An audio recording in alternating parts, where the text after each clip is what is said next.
This show is part of the Miles Offside Podcast Network. Visit twitter.com/milesoffsidepod for more information. And now, on with the show. No, I want you to swing it in triplet time. Okay, a one and a two, 1, 2, 3, and a 1, 2, 3, 1, 2, 3, 1, 2, 3. I know you I well. was with you once upon a dream.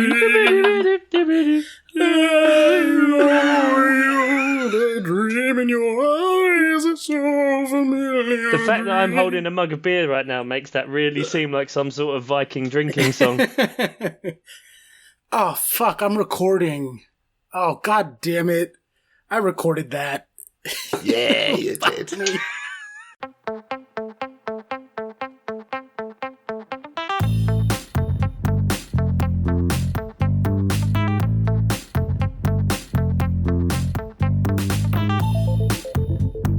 And welcome to another episode of the Miles Offside Podcast, where we talk a little bit of football and a whole lot of nothing. My name is still Oscar Puente, also known as Footy from Afar, and still with me is my co-host, Chuck Bailey. I'm still here. Still here. And still with us is super producer Ian Stimson. No, I didn't fancy this one. I'm going to go. All right, see you later, mate. See you later. Bye. Bye. So, second episode this week. The people, give them what they want. Hashtag content. That's what they want. Divide and conquer. That's the thing, isn't it? I don't know if it applies here, but sure. Well, we split an episode into two. Oh, I see. I see. Okay. That's the division. Yeah. To conquer the content. I see it. Okay. Cool. It's good. It's always good when you got to telegraph what you're saying. Yeah. It's like all the best jokes, you have to explain them after. Yeah. Like a pomegranate joke that no one gets. Really glad we got a chance to revisit that. It's nice for all the new listeners to see you for what you are. Big up Virginia. The Virginia pomegranates. That's what we're calling them. Yeah, we weren't big in Virginia early on. No. And we've casually been making pomegranate jokes the whole way through, but like, probably most people just think we're really fucking weird. I like it. People are either in or out. Whatever. Football. Yes, okay. So, we're going to keep it relatively short. We're going to call this our rapid fire episode. Beep, beep, beep, beep, beep. Our top topic this evening. Topic. Get right into the important stuff. Manchester City will be auctioning off Pep Guardiola's coatigan. The important stuff. That mucky sweater. Yeah, he gave it away and just said, yeah, there you go, people want it. Give the people what they want. So it can't have been a superstition thing, because surely you wouldn't get rid of it if it was a superstition thing. Unless it's like a one season thing where like you don't shave your beard until like a certain point, or you keep like a stick in your sock or something, like all those weird So baseball next year he's going to have some superstitions. like woolen boxer shorts or something. Yeah, or maybe he's just going to pop his trousers off. Yeah, every time they concede, just pop Every the time old they trousers can off. see him go down, just pop his trousers down. Uh-huh. It's like strip poker, but with conceding goals. Every time there's just one less item of clothing. So it's a punishment for his players, is it? I don't know, Ian. It sounds like you want to buy his woolen boxers. You seem very interested in that being auctioned off. No. I mean, how much is the coatigan going for? It's going to be thousands, isn't Oh it? god, it'll be ridiculous money, won't it? Yeah. It'll be tens of thousands. I'm not going to remortgage just to get a coatigan. Yeah, the quote was, I think it's for the charity, and now it's summertime, so I don't need it anymore. The grey woolen garment was reportedly from his wife's boutique in Barcelona, Oh. and Guardiola has rarely been seen without it in recent months. That makes sense that he's wearing that ugly, stupid thing. If it's from his wife, he has to wear it. Yeah, his wife got it for him. He doesn't want to be offender or anything. Yeah. I'm sure I read somewhere that it's got some like waterproof thing like sewn into it. Sounds like it's actually got some tech. It doesn't. Apparently, it's not. Maybe it is a high performance garment. Yeah, well, Does it this is wick it. away sweat, as it were? Well, I mean, and it's from a boutique in Barcelona. I mean, I assumed you just like got it down TK Maxx or something. What's TK Maxx? Is that like Walmart? TJ Maxx in America. Oh, okay. Yeah, we have that. Why do they have to change the middle initial? That's weird. Copyright, legal, some reason. Really? I can't remember exactly why, but they had to change. One also exists in the other company or country. I always assumed it was named after someone like Theodore J. Max or something. Just some real scummer who happened to start a business. Yeah. Yeah, I like that this is the biggest news story around Man City from the last week, isn't it? Yeah, definitely. Oh, okay. No, I'm sorry. What you're thinking of. Our second topic/story this evening. Vincent Kompany leaves Manchester City to become Anderlecht's player manager. Correct. The biggest thing to happen to Man City. Player manager in this day and age. Ian, surely that must have lightened you up a bit when you saw that. Absolutely, Chuck. I was enjoying that. That was haven't seen that for 25 years. That's amazing. I can't remember. Since I was very, very little, remembering there's being player managers or something. And it's just so rare. Like Brian Robson? Yeah, he might have been. His picture of him at Forest, and they took a picture of him holding the scarf, and his top half he's wearing a suit, right. and the bottom half he's wearing shirts, shorts, socks, and boots. That's fantastic. There's nothing better than a player manager in the 80th minute going, well, fuck it, if you can't do it, and just subbing themselves on. It's just absolutely fucking brilliant. I love it. What a brilliant professional he's been though for Man City. He said it's the most passionate yet rational decision he has ever made. That's what's weird. It makes sense because if you look at a player like that, he's been at Man City for 11 years. I think he's 33. Early 30s, 33. Yeah. So he's not going to be able to get a big move somewhere else because of his injury history. He's played for Anderlecht before and kind of came up through the ranks all through their youth system, yeah. Yeah, so it really does make sense for him that he can still play competitively, however, also start to cut his teeth as a manager and get used to those things. And the man's an absolute leader. I do wonder who's kind of going to replace him now, though. Yeah, and actually Johnny Werther's asked us a question exactly that, of who is going to replace Vincent Kompany as team captain. I mean, those are some big shoes to fill. Everyone in the squad seems to really love and respect him. I mean, who's the sort of elder statesman of that team who's going to be able to fill those shoes now? Pep Guardiola for player manager, innit? Player manager and captain in himself. Yep. Mm-hmm, mm-hmm. And boutique owner. Yeah. And he also owns all the concession stands around the ground. Aguero's been there probably longest, isn't he? What's Yaya Toure up to? I don't know. Eating birthday cakes. Opening a bakery, yeah. I mean, I could do the old thing of making the goalkeeper captain. I'm never in favour of that, but... It's a bit weird, isn't it? Yeah. I'd give it to Silva. Yeah, I think you can, but he's only got another couple of years, probably, hasn't he? How old is Silva? Must be similar, 30 odd, yeah. Yeah, I suppose you could. I think it's more, how do you replace the personality? Yeah, definitely. And the impact, because I don't see anyone else having that kind of impact or that kind of control, because, I've said it before, Guardiola's teams, it seems to be about him controlling it and not having super strong personalities about. Give it Sterling. We're pulling for Sterling on this pod. Yeah, absolutely. Yeah, are we doing it? Are we making... Let's that a decision then? Right, Raheem Sterling, congratulations on becoming a new Man City captain. We're campaigning for it. Young captain of the year. There you go. Absolutely. Speaking of players going back to where they were from a long time ago to have... Are we honestly not going to mention the fact that City won the FA Cup final 6-0? Are we honestly blazing over the greatest domestic performance of any English team ever? English men's team, sorry. Good. Well Thank you. Yeah. To win 4 trophies in a season, all domestic competitions they were entered in. What's the 4? The Community Shield. Oh, fuck that. That doesn't count. Yeah, but you have to win the league or FA Cup to get to the chance to, so you have to be pretty Oscar, decent. You can't have that. Your poster boy for managers, Jose, says that the Community Shield is a legitimate trophy, so... He doesn't mean that, please. He meant it when he was counting his own trophies. Yeah, I guess. Fine, the quadruple then. The domestic quadruple. The most misleading quadruple of all time. I love the Community Shield. It's the only match that you can trust as an FPL manager to give you your first 11. It's the one pre-season match that they generally put out a decent team for, and you go, okay, I know they're going to play them. Not in the Asia Cup final. I've heard people get badges based on that. It's the most prestigious trophy. Sure. What is there to say about City that we haven't already said all season long? They're fucking amazing. They made an FA Cup final boring by how good they were. That's saying something. Yeah, but it's not like they were playing Liverpool. Kevin De Bruyne was man of the match. He was a second half substitute. It was unreal. It's just, I was at a barbecue and I turned round, looked through the window and you're like, oh, City are attack. Oh, City goal. Go back to eating a wing, look back up. Oh, City attacking, City goal. And then Aurelio Gomez pulled off about 6 saves. Like, if that's going to be his last game in the football, like, that's a goalkeeper on the wrong end of a 6-0 dicking that still comes out of it and can hold his head up high, because that was amazing performance. And yeah, City just gone. See you later.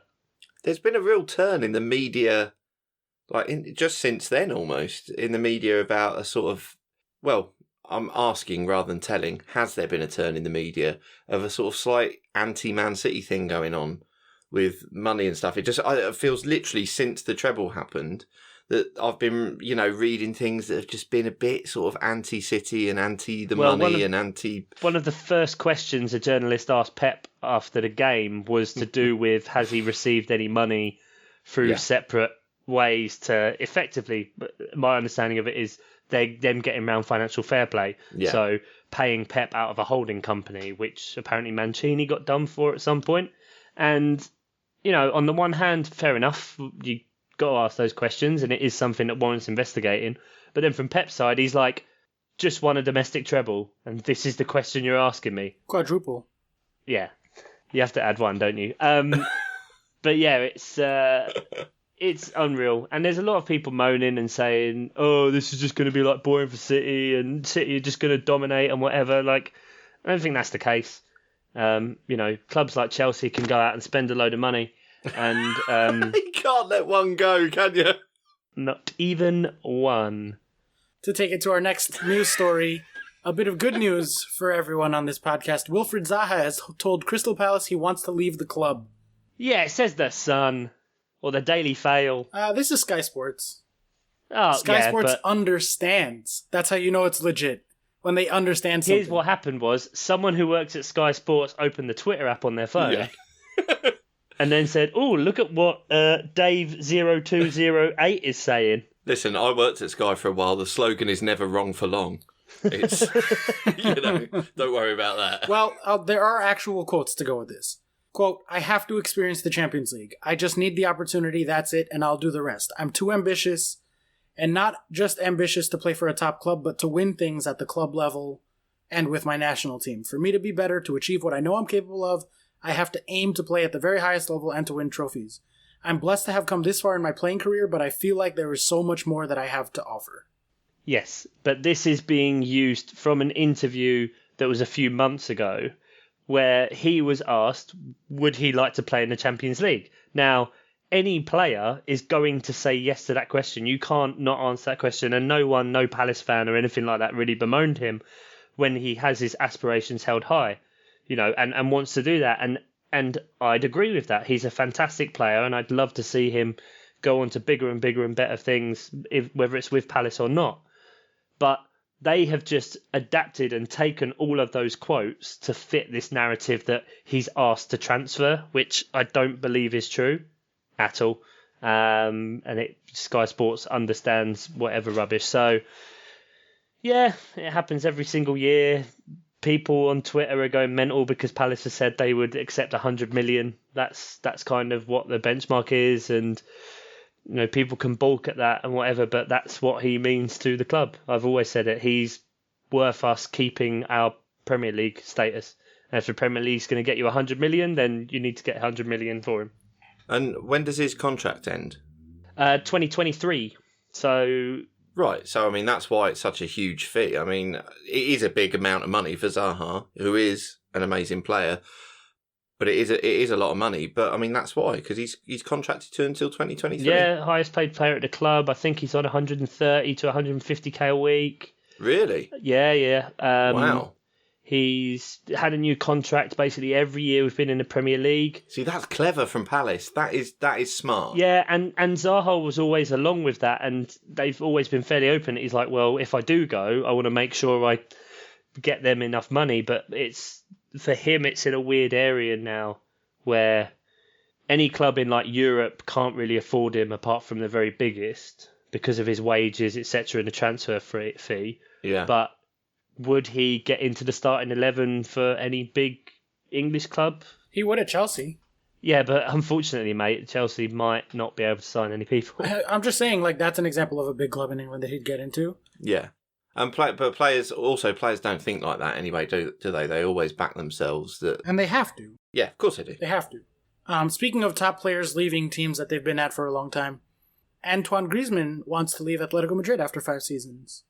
No, he is, isn't he? Yeah, he informed them that he will leave this summer, and he's hopeful that Barca will sign him, which makes sense because they have all the Neymar money. He was a big force behind their World Cup success. Yeah, but he did a documentary last year about whether he was leaving or not, and then this year Atletico heard he was going to do another documentary, and they nipped it in the bud and just went, look, just sit and talk to a camera. That's why it looks kind of like a video where he's saying, like, I am being fed, I am being looked after very well. He looks very bedraggled and just sitting there. Hostage situation. Yeah, I don't know. Yeah, Griezmann's a great player, and yeah, he's probably going to play for Barcelona. They hate Coutinho. God, and Coutinho's been linked with Chelsea, and I don't want to. When? How? I don't know. We're still getting all these rumors. That's my favorite thing, too, about like all the summer transfer rumors is like, oh, Chelsea are going to sign this player, Chelsea are going to sign that player. I'm like, we literally have opted not to put in the appeal for our transfer ban. How are people still writing like rumors?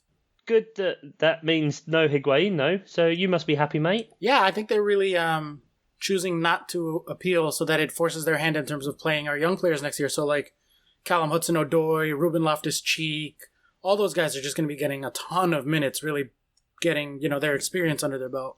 Is there a way around this transfer ban of like a player like Coutinho? I mean, is he at the end of his contract or not?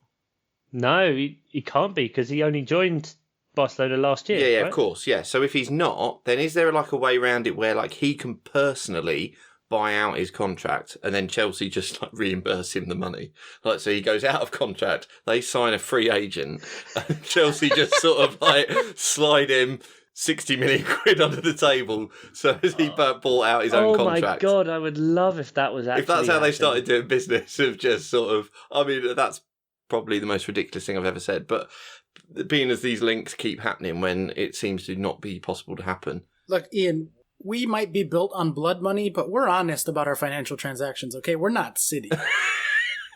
Okay? And there's that anti-City media bias. There it is. Yeah. I think that Sorry, how did you get a transfer ban again? everything over the table, legal things. All right, well... Oh, shit, we've done it again. We've broken Oscar. Yeah, a little bit. We did sort of touch on it, but Ruben Loftus-Cheek will be missing the Europa League final, along with most of the beginning of next season. The average return to playing time for the injury that he has, he ruptured his Achilles tendon, is 200 and something days, so that would put him right around Christmas. It's not good, is it? No, and I was at that match because it was that of course ridiculous friendly that they chose to play 3 days after the Premier League season ended and 10 days or whatever before the Europa League final. And it was a fun time. I mean, it was for charity, it was a good cause, anti-Semitism and racism and all that. And they weren't like going hard. They were just kind of passing it around, having fun. It was an enjoyable evening. He did wave at me, Ruben Loftus-Cheek. Yes. Which was pretty exciting. Because he loves the pod. I think he was waving for a medic. Yeah. Oh, God. That was later. While they were warming up, we were sitting like right by the corner flag, like in row 5. So I just got up and was like, Ruben! And he just like gave me like a wave head nod situation. Acknowledging and the I was pod. wearing my Ruben jersey, of course. And then he tore his Achilles, and it completely ruined the fucking night. Any fun we had up to that moment was like, nah. Oh, thanks, Ruben. God, ruining Oscar's evening like that. It was really upsetting, like, because he's my favorite player. Like, especially now that Hazard probably leaving, which I don't want to talk about it. Don't. Yeah. Okay. He is my favorite Chelsea player now. So what was it? Was it a challenge or? No, he was just running. He just pulled up. Yeah, and those injuries are always the worst injuries when nothing's going on. They just go, and the fact that it's called just a ruptured Achilles tendon. Like, sounds fucking awful. It sounds like his ankle's exploded. I don't know about you, but that's what it sounds like to me. Yeah. I mean, the other players came out and said that there was like an audible pop. Oh, God. Oh, God. Yeah, no good. And he went down right away. They know straight away. Yeah, don't and they? it like, we couldn't obviously see, but from his body language, it looked like he was crying right away. Like, Oh, God. so it was like really, really upsetting to be there for that. Really upsetting if it's happening anyway, but like to be in like I don't give a fuck about them playing a random friendly against a random MLS team. Like I went to be like, hey, I want to see Hazard. It's probably my last chance to see him. I want to go see David Luiz do crazy David Luiz things, and he was playing long pass after long pass after long pass. It was beautiful to watch. And I wanted to see Ruben. I've never seen Ruben play live and in person before. And I got 5 minutes of Ruben, and then he's out for another big injury, which at this point, like, it's starting to rack up with him. It's a concern. It's a bit of the Harry Kane's to him. And it sucks. And that totally fucking ruined the night. But what are you going to do? I feel for you. Yeah, keeping it going with the good news for Chelsea, it seems like Petr Cech is going to return as the new sporting director. So following the footsteps of Manchester United with Rio Ferdinand. Yep. We're putting Big Pete. So what do you think about that? I think that we need to have someone. It's better than no one. Better than no one is not a ringing endorsement, Oscar. It's not like he's ever done a bad job. We don't know what it'll be. He could be really good at it. We have no idea of knowing. Is this setting up a Peter Cech and Fat Frank double act to lead Chelsea into a new era? Hell yeah. Let's do it. Let's get Didier back. Speaking of player managers, Didier Drogba went to a second division North American Soccer League team, so not even MLS. Yeah. And he was a player owner. Player owner? Yeah. Just imagine him in the meetings. Hi there, Didier, nice to meet you. Yes, Mr. Drogba, it's great to see you. So, we want you to sign for the club. Oh, great. What's the pay? Whatever you fucking want, mate. Have all of it. I appreciate the way you acted that out, Chuck, so I'm going to pan you left and right for that conversation. Yeah, because we record in stereo. I'll put this one out in stereo. Ooh! Wow. Don't download it, guys. Your phone bill will be through the roof. Yeah, our Libsyn storage is going to be all full. We're going to have to archive the rest of our episodes. Oh, shit. Good point. We might have to go up to $25 a month hosting. We need more Patreons if we're going to be in stereo. Yeah, exactly. If you want them in stereo, got to become a Patreon. Patreon.com/milesofsidepod. We'll release it as stereo just to the Patreons. Stereo for the Patreons, mono for the shit munchers. Yeah, exactly. But not you, Virginia. We love you, Virginia. We love Virginia, we love Barbados, we love Norway. The rest of you can fuck off. Just kidding, please listen to us. We like being able to do this. Please don't leave us ever. Please, Unless you're from Brooklyn. Unless you're from Brooklyn or the North. Oh, God. No, I like the Brooklyn listeners, but I just need them to know that they're inferior to Queens in every way. But hi, Brooklyn. Okay. I'm being a full out hater right now. Like I'm the media turning against Man City because like in my heart of hearts, and it pains me to say this out loud, and I'll say it one time and never again in my life, and no one in my family can ever hear this. Brooklyn is probably cooler than Queens and better than Queens. But we can never admit it. Like we're cooler than them. We're better than them. Fuck Brooklyn. Brooklyn's overrated. No one rides for Queens, but Queens is just as good. There we go. Yeah. Okay, next topic / story. Bolton will start next season in League One with a 12-point deduction. Ugh. Never like to see a club go through this. No, although that's got to bode well for Peterborough, right? One more team below them. I mean... It'd be worse for Peterborough if they finished below them. Jesus Christ. I mean, yeah, I actually fancy Peterborough for next year because I don't think those that have been relegated from the Championship are too much cop, to be honest. I quite fancy it next year, but from a Bolton perspective, I mean, it's horrible to see a club's fans go through that, like a relegation and a 12-point deduction, and then you've got the employees not being paid. I mean, kudos to, there's been some clubs coming through with like donations and like to food banks, hasn't there, for their employees? Everton have. Yeah. Leeds and Liverpool, I believe, have all kind of... Yeah, I mean, that's good stuff because, I mean, you don't have to get far down the pyramid. I mean, we're talking fucking second division, Championship, before, backroom staff aren't getting paid a shitload of money. It's normal salaries, and you don't get paid for a couple of months. The mortgage doesn't get paid, you're fucked. Yeah. Yeah. It's, so it's good to see sort of some football, the football community sort of come together and try and help them out a little bit. You know it's bad when even Leeds are doing the right thing. Dirty Leeds, yes. This is very true, that dirty Leeds. What are you talking about? Bielsa is the moral, I don't know, give him the goal. Give him the goal we don't need to give him. He's the moral Give him the king. goal. We've already spied on all their teams enough. It's fine. Oh, yeah, I forgot about that bit. Did you see the Derby players after winning their semi-final giving it the binocular celebration? Oh, God, that was a That's game fantastic. and a half. I love that. Leeds full-on bottle job that. Oh, they shit the bed, didn't they? Proper went full, derp. Yeah. Is Bielsa going to stay? I really want Bielsa to stay just for the bands. I don't know. With all the craziness, he didn't end the season very well. No. He's notable for burning out teams. Yeah. I really wanted to stay. I really wanted him in the Prem. Yeah. It sounds like a Chelsea manager in the making, Yeah, that's true. the way you described That it. is true. Oh, you think you got it bad now? Yeah, you're going down the crazy scale. Yeah. From Conte to Sarri to, yeah. God, I miss Conte. Oh, wow. Oh, Oscar's gone dreamy. He's got dreamy look in his eyes. Those were good days, man. I don't know, whatever. It's fine. It's fine. I'm fine. He's a good-looking man. Look, Chelsea are probably losing Hazard. Palace are probably losing Zaha. So who's Peterborough's best player? Madison, probably losing him. Probably losing. Yeah. So there you go. Good times Yeah. for all. Yeah, But we always recruit well. I don't worry about This Peterborough. is We very true. always recruit well. Peterborough have always been a selling club, but you've bought some great players in your time. You have to accept that at our level for now. But I mean, the players we've brought through: Dwight Gale, Britta Sombalonga, and then even years and years in the past, Etherington, Simon Davis, who both ended up Fulham, Tottenham. Yep. We've always done very well with recruitment, and I do trust that will carry on. So while it's a shame we'll probably lose him, I think we always recruit well. Oh God, I'm being positive. Hooray! Yeah, what's that about? But, Jeez. speaking of Derby, Derby have set up their playoff final against Villa.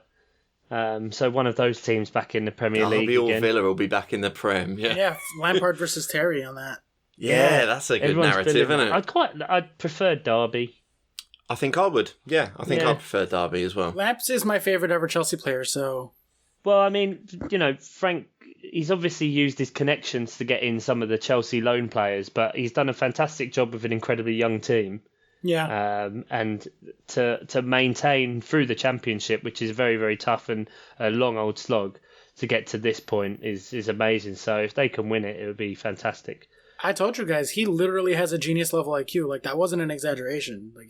He's well suited to management because he has a very temperate personality as well. He's very level headed. So when you combine that with intelligence and playing experience, I think he has what it takes to be a top manager. All right, well, as we wind down, we did want to bring in a slightly more serious topic to close out the episode. Chuck, do you want to kind of bring us into this because you're the one that has the most experience with the documentary? Yeah, so we've received quite a few really lovely messages recently from different listeners, just kind of thanking us for helping them out with some hard times or just something to listen to while they deal with life, etc. And I know it can be quite tough for everyone out there. And there's been a fantastic documentary that came out, I believe it aired after the FA Cup final, which is called The Royal Team Talk, which is made by BBC, and it's His Royal Highness the Duke of Cambridge. He started a mental health initiative to do with football and mostly to do with men. And he's done a documentary which features Peter Crouch, Thierry Henry, Jermaine Genius, Gareth Southgate, and Danny Rose, and just being really open and honest about issues with mental health. Very, very good and really insightful and interesting to hear these guys speak so candidly about something that I think us as men never really talk about. Just, we're always told to put on a face and, to be in touch with your emotions, albeit less so these days, but is not the thing to be for a man. So I think it's absolutely fantastic. They say in it as well, it's, suicide is unfortunately still the biggest killer in men in the UK under 45. and that's quite shocking for me. So just to know, for obviously their position of being big names and having their influence, but for me personally to know that we're having an impact on just one or two people's lives somewhere was like really kind of touched me, and made me feel really appreciative for those guys. 100%. I mean, if this nonsense can cause any distraction at all and cause any entertainment, then that's amazing. I mean, genuinely amazing. And I mean, yeah, the documentary was great. I mean, the people involved were people that you wouldn't necessarily assume would have any sort of mental health issues, like Peter Crouch. I mean, it just comes across as, really always having a good time, always funny. It was just like all of them were really honest about any issues they had. And it was great. And that it just normalizes that conversation of it's okay not to be okay. And like you say, Chuck, I mean, yeah, just to hear that, like this silly thing that we do might have cheered someone up is just unbelievable. I think, Ian, you hit the nail on the head perfectly there.